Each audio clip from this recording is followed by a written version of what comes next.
কোথায় গেল মুখটা? মুখটা কোথায় গেল গাইস দেখেন। তারপর আরেকজন কই দেখি, একজন আরেকটা কই?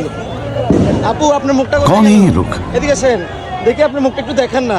এই জুতাগুলো দিয়ে আপনাকে পিটানো দরকার। দেখি চাপা দেখেন, দেখেন।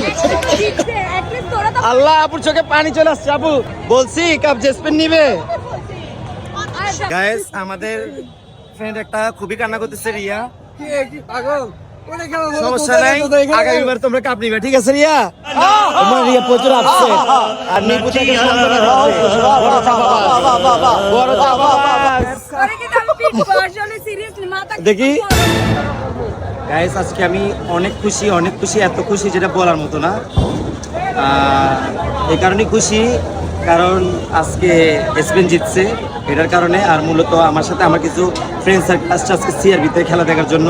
মানে কি বলবো, এক একটা মানে এত পরিমাণ আমাকে বাস দিচ্ছে, আমি ব্রাজিল করি বিদায়। যাই হোক, তার মধ্যে যে একজন আছে দেখেন, এই যে চাপাবাস, দেখে আমি, ও আমাকে বলছে যে আমাকে কথা বলতে গাইস, ওরা আমাকে বলছে যে আজকে নাকি আমার টুনটুনি খেয়ে ফেলবে, বুঝছেন? যদি ওরা যদি জিতে তাহলে আমার টুনটুনি খাই ফেলবে। এখন আমি ওদের টুনটুনি খাই ফেলবো গাইস আজকে। এক একটা টুনটুনি হিসাব করে করে খাবো।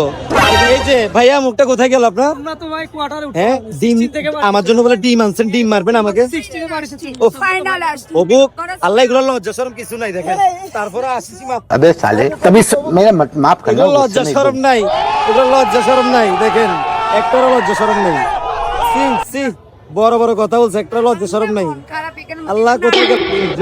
যাই হোক, আগামীবার না বলতে 5 বছর পর আবার, ঠিক আছে ভাই? যাও, ঠিক আছে, কান্না করতেছে আমরা, কারণ তারা কাপ নিতে পারে না, হেরে গেছে। এখন তাদের মনে অনেক বোঝার মতো না। তারপর মানে আমার ভিডিও দেখে সবাই পালাইছে ইতিমধ্যে। আমি দেখাই, এই যে ক্যামেরার পিছনে যিনি আছে, উনিও কিন্তু আর্জেন্টিনা, ঠিক আছে? তারপর উনি সুবিধা পাচ্ছে, ওনার কথা বলে লাভ নাই। আমি একটু দেখাই, এই যে এই যে এখানে 3 জন, ঠিক আছে? ও বলছে যে আমার টুনটুনি খাই ফেলবে। দেখছেন আমি কি বলবো?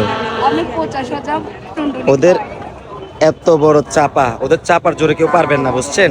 চাপাবাস, আর্জেন্টিনার সাপোর্টার হচ্ছে চাপাবাস। একটু আস্তে করে বলছি, নাহলে আমি তো আজকে তোমাদেরকে ভাইরাল করে দিব। আর্জেন্টাইন, আর্জেন্টাইন, আর্জেন্টাইন, এই একজন, এই যে আর্জেন্টাইন।